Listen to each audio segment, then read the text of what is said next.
happy to move into any questions, and I'm sure my two colleagues will be able to answer them admirably. Do you anticipate any electrical energy being generated by the scheme? Well, without deferring that, answering that, I've got two colleagues here who are qualified mechanical and electrical engineers. So over to you, Mark and Richard. Yeah, absolutely. Any of the generation plant would be combined heat and power, so there would be a significant amount of power generation in combination with what's distributed through heat pipes through the industrial state. But I'd just like to say that also, which we took into account in the feasibility, there's an opportunity for new tenants to produce heat and feed into a heat network. I mean, some of the most up-to-date research across Europe has identified that district heating from power plant is, yes, the way forward, but also that into the future, up to 2020, 2030, 2050, a lot of the heat generation that goes into heat networks is going to come from industrial heat recovery, as opposed to just new generation of heat and power.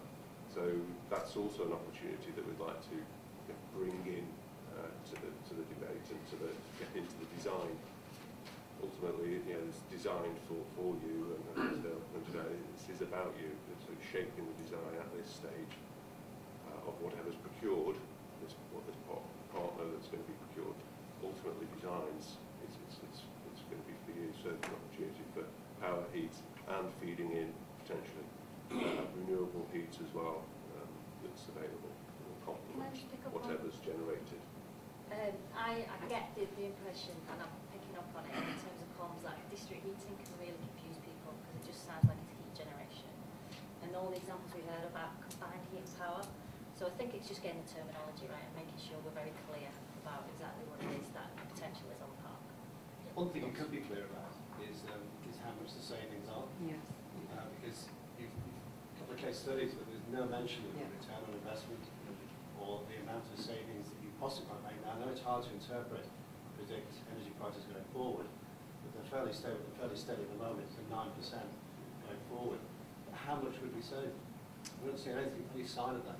Okay. I think that will come out over the course of probably the sort of competitive dialogue, because what the operators will want to know is what do we, as a community, want out of the heating network, the energy centres, whatever we want to call it.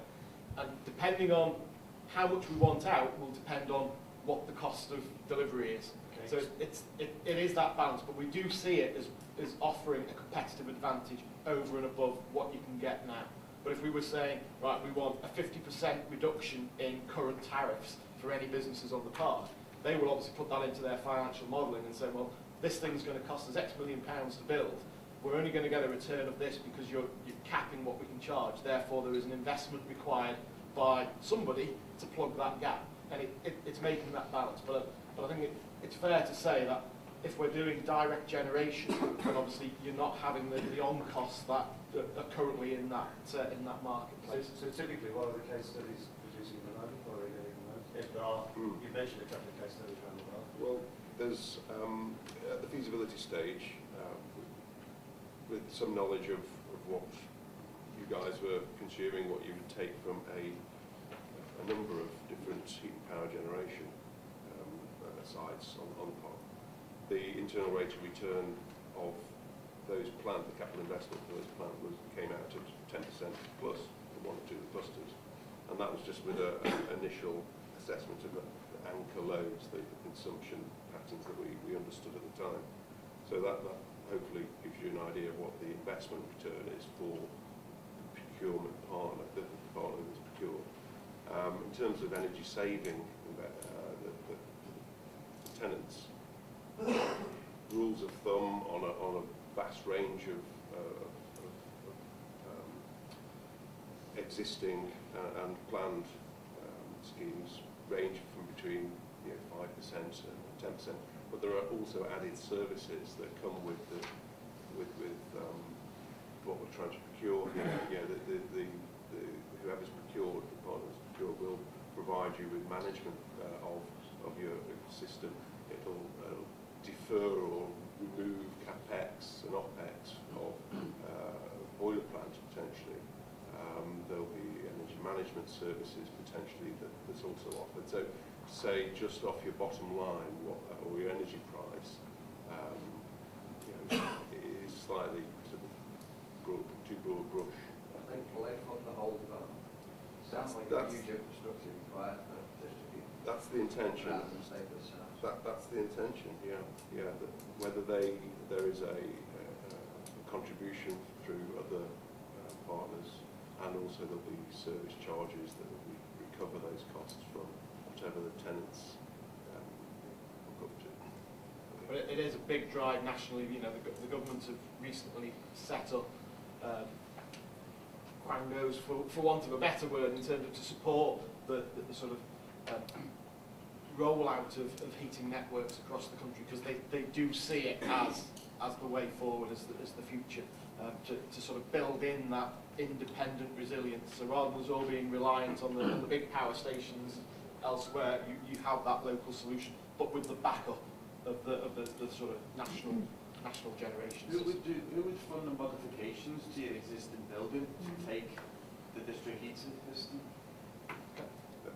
But as I say, it's a good question, and there's lots of different ways of approaching it. Yeah. So you've got a big heat exchanger that sits on your site instead of your boilers.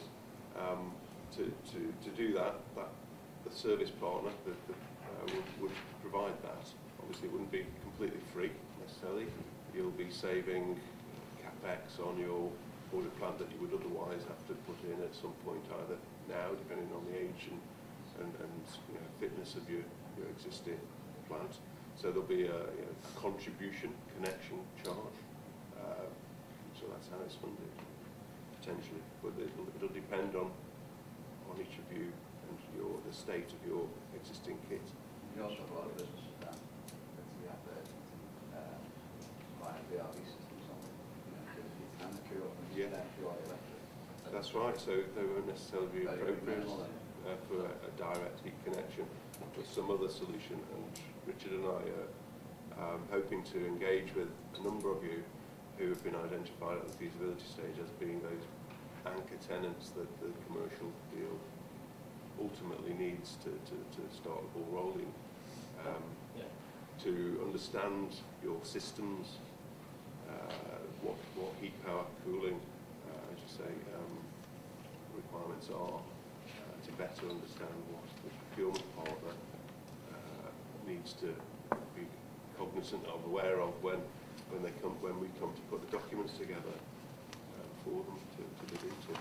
That helps de-risk or demystify what we're asking them to sign up to or to tender for here. I mean, it comes back to the sort of business engagement. The questions you're asking are exactly the sort of things we need to understand from you. So, in terms of what your requirements might be, what some of the challenges might be that you face, what would need to happen. If we have all of that information and we can build up a picture so that when we go and talk to potential partners to say, we have a requirement for 20 megawatts or whatever it may be across this number of businesses located in these areas. These are the some of the barriers or the challenges that we've got to overcome.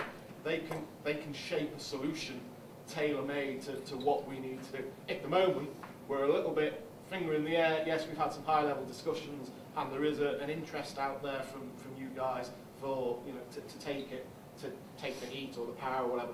We need to get more into that detail now, and that's what we'll be doing over the coming months. So certainly one-to-one sessions with you is the way forward, I think, if we can start and put some of those in the diary. Yes, Leslie, sorry. Yeah, sorry, Dale, and I actually agree with everything you said. Obviously, in the Chambers Environment Network, we absolutely know that in order to make this an attractive proposition, especially for the SME sector, and that was picked up on, they really do need to see what the bottom line advantages are.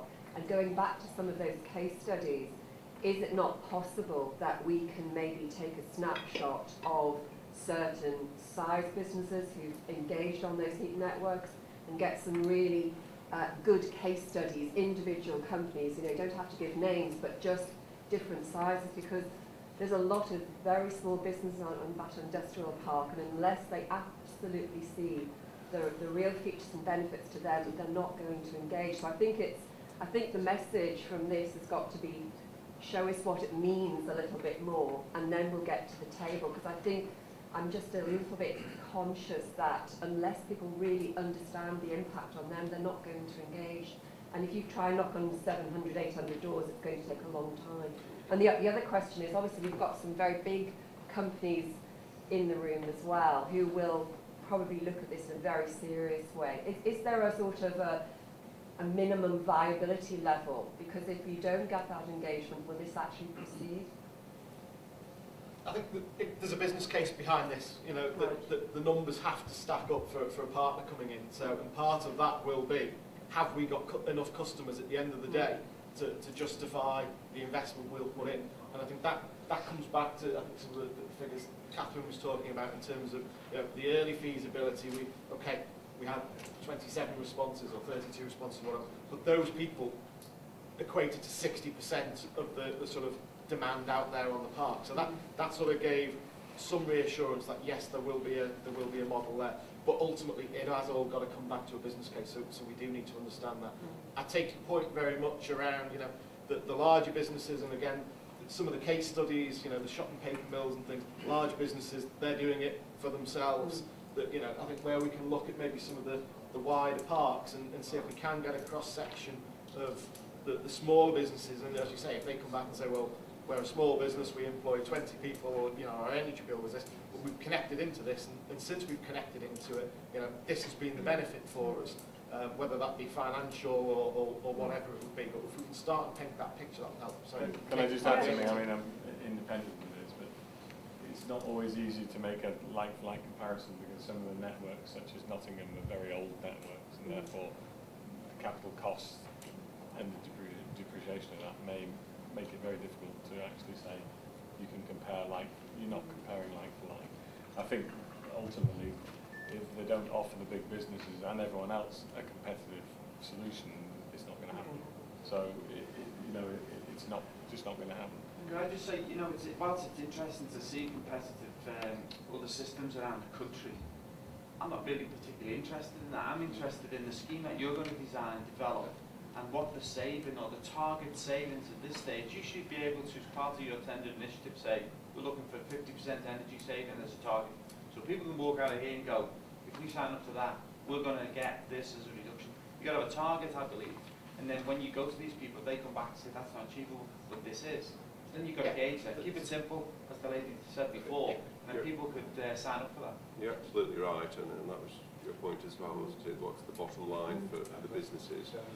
But in answer to that, the more we can establish now what your needs are, the more we can translate that to the partner and let them feel comfortable with providing that bottom line figure. Ultimately, we can give you some broad brush bottom line figures, but they're the ultimate.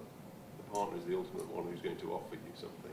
And as I said, without repeating myself too much, the more we can establish now what your needs are, the more they can offer a solid bottom line. What would help us to be able to answer that question, and maybe, I mean, you know, I'm not going to commit the council to say they're going to put that saving into any tender documentation, but if you tell us information about how long your current contract is for gas or electricity or a dual fuel, then we can figure out what the prices you're getting. We need to know the baseline in order to be able to say, and like we talked about, some of the big businesses, they'll be the tipping point, so you have to have them on board, and then that'll make the price lower for everybody. It's like standard now in household, you hear about everyone switching because all the energy bills are going up, all the big six are changing the prices. It's about numbers, and then that's where you'll get an more attractive price in terms of supply. Whatever the solution is, I want it to be as competitive as possible, because the more competitive it is, the stronger the future of the borough is in terms of it as a business location. Can I just bring this chap in? He's been waiting a while, sorry. Yeah, thank you. Keep mentioning partners, potential partners. Are you looking for people in Ivy Towers, you know, waiting to, you know, with millions in the bank to contribute, or are we looking for someone of the top six? Because as you stated that you want to start off with a gas-fired system. So if this was potentially private money, this would be very lucrative then for one of the top 6 energy suppliers to actually buy this system off them over a number of years, and you know, who's to say the gas bills won't rise? What's the guarantee you've got on this? There's a couple of questions in that, I suppose.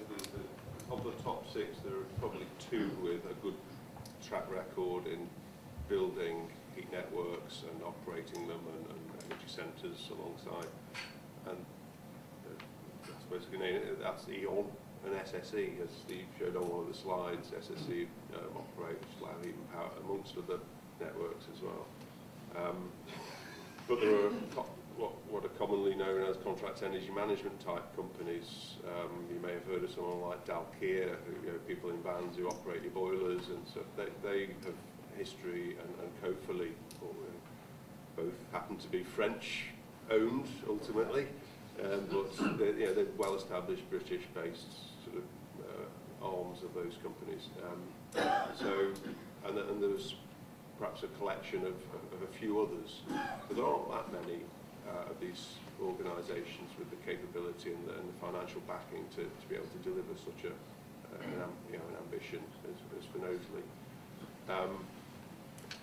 The other part of your question was, what's the monopoly, I suppose, that they might have then?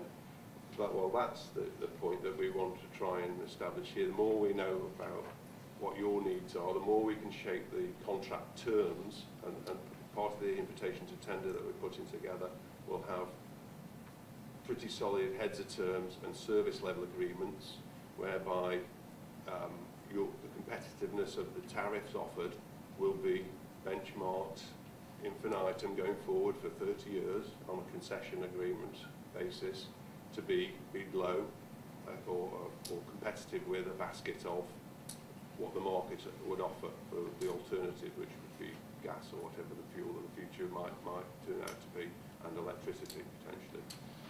So it's about the strength of the contract that we're designing that will go into the concession agreement that we're designing as part of the invitation to tender.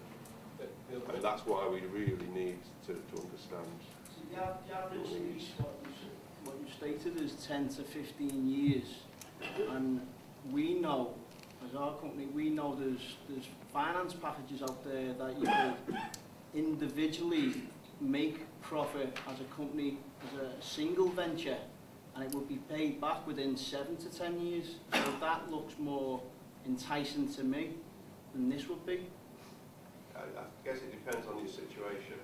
If you're facing essentially a capex bill of £1 million, let's say, for boiler replacement or absorption chillers, whatever your process might be, and this partner comes along and says, well, you know, I've got this heat exchanger I'd like to place on your site, and I'll charge you this much for it. You're not only getting a competitive energy price, you're not having to pay your £1 million for your capital replacement of your kit. You've got no insurances that you have to pay, or operational costs of your kit.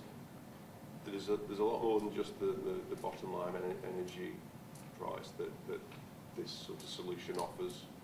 Really. I think this one needs to be outlined though from the start, because I think everyone's still on the wiser of, you know, the actual, getting down to the actual savings and, you know, how we going to benefit from this. And you'll each benefit slightly differently. So this is what we're trying to get to the bottom of. What is the variance of the benefits of your needs, so we can better articulate that in tender documents. It's a quantum exercise to begin with. So if we can capture what the overall picture is, and we have that discussion, and you know, the company saying, well, actually, if it's that big, we can do this. However, if it's only this size, then it's a slightly different model, and it's more expensive. But so it's just getting, you know, that potential scale of it, so that we can start and have those discussions. I think the other part of your question was, you know, if we're going down the gas route, then we're reliant on gas prices. The technology will be driven by a partner ultimately. Our thoughts are gas, but with the ability to move across to biomass, which a number of them in the examples you saw were biomass, once that fuel supply chain is secure. So there's always a plan B. It's not all eggs in one basket, right, we're going down a gas route, and then next week we find that gas prices have just gone like that, you know. So it is looking at those technologies. Mr. Chaplin, sorry. Yeah, I'm unclear. You're talking about a partner who's going to, buy into this and pay for it. Is there an idea of how many, which people you need or which company you need to buy into it to begin with, so as to get, someone interested in actually funding this? Because you've got 800 or 1,000 different customers. Most of those are going to jump in once it's established, rather than, do you know what size you need to be in to begin with, and what commitment those companies have to provide so that your partner's prepared to stump up the money? Mark will probably answer that. I think one of the, we just flip back to when we talked about the sort of locations of the centres. That wasn't done on the back of the points of a compass to an extent. It was looking where we believe initially the major consumers would be, or the large power users, so the likes of the Dairy Crests who have a lot of heat requirements, the QVCs, the Matalan's coming on, that side of things where we can potentially secure that initial quantum that's needed to be able then to have the network in that allows then the sort of SMEs to connect in and things. But in terms of the sort of numbers, I don't know if you've got a... Well, back in May 2012, we concluded the feasibility study, which I guess is publicly available. It is actually, because we produced a public version. And in there's quite a bit of detail on which businesses we consulted at the time and established the energy profiles and got a reasonable amount of engagement with to be able to put a scheme together and work out the economics and then market test it, as Jen pointed out, with these energy companies, these potential partners.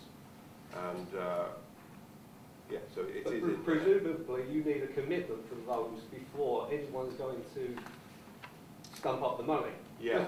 Because there's so many gigawatts of energy used on this site, you've got to have a commitment for so many of those before someone's going to invest. A pen to paper commitment is when there's nothing other than a glimmer of a partner being procured is a lot to ask, but great if we can get that from you, and then that's one of the things we'll be engaging, as I said, when Richard and I and Catherine and we've done our job here talking to you, we'll get a better gauge, we'll have a better feeling of how committed you are as tenants, and particularly some of the anchors, call them anchor loads, if you like, putting in an engineering term, that we're actively talking to and looking at the individual sites to say where can we connect, this is how big it is, have we got the space to do it, what's the capital deferred or avoided of this business. That's more of a commitment. It's not a pen on paper, I'll sign this in principle agreement to connect. If we can get that, great, and I don't know, maybe we have a vote on that. It's something we haven't asked for in our market exercise. Now, what my problem is I don't understand, if I was the investor, if I was going to build the plant, how am I going to get my money back? Well, what's the commitment to me that I don't end up with a plant, which then people say, well, I don't actually want your energy. It's, I don't know, you've got a lot of people here who contribute a small amount of that energy demand, but there'll be some which are big ones. If you look at those sites, most of those are individual, there's one decision maker. I'm a paper mill, I've got a big site, I'll invest. And then they might pipe it out to other local businesses, but there's one decision maker. Here you've got lots of people. I'm just wondering, you must have a number of key big customers who you've got to get on board and got to commit for anyone to actually say, well, I'm prepared to pay. Absolutely right, yeah, and that's the exercise we went through in 2012, and we're going through again at the moment and getting more knowledge and commitment from those anchor loads, those anchor businesses. That's what we need to know from them, for them to say, okay, we're happy, yes, it's something we're interested in. This is what our requirement would be of however much heat or however much electricity, we'd be willing, you know, to sign up to a 10-year commitment to take that from you. This is the basis we do it on. We're currently paying this, so we would want to see, you know, savings on our bottom line of X, Y, and Z. That's our we want to collect all of those propositions up so we can then actually go to the partners and say, okay, these are the people that are interested. They're willing to make that commitment on this basis. Does it work? And let's see if that works. The initial discussions that we've had with those companies and that we're refreshing there now indicate that it would work.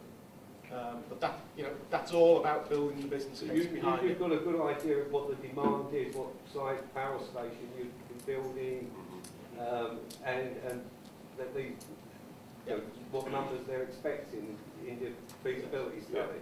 I suppose what we're saying is at each stage, depending if you're a customer, an end customer, or you're the supplier, there's triggers. And at the stage they were at in 2012, both sides were confident enough to get to the next stage, the business case. So there was enough confidence for an energy supplier to think, yeah, we've heard what you've said, we've heard what tenants are saying, that there is a demand there. So okay, yeah, let's go to the next stage, which gives the council confidence to create now the procurement exercise. So yeah, we've got to gather information that will make it attractive enough for suppliers to actually start. We want as many tenders as possible. That would be a sign of success to drive down prices. My question is, you've got an idea of what the demand is. That's in that Yes, document. yeah, And how much is that? What is the demand for? Give me 5 minutes and I'll give you a number. The reason I'm asking is that I'm unclear how the money is funded. You know, how it's going to, you know, change from talk to actually investment. Well, based on the numbers that we put together in conversation with businesses last time, the internal rate of return was for an investor was about 10% on the most favoured cluster, which is pretty good, you know, return on investment. And in the market exercise we did with the potential partners of delivery, you know, builders of the network and power stations,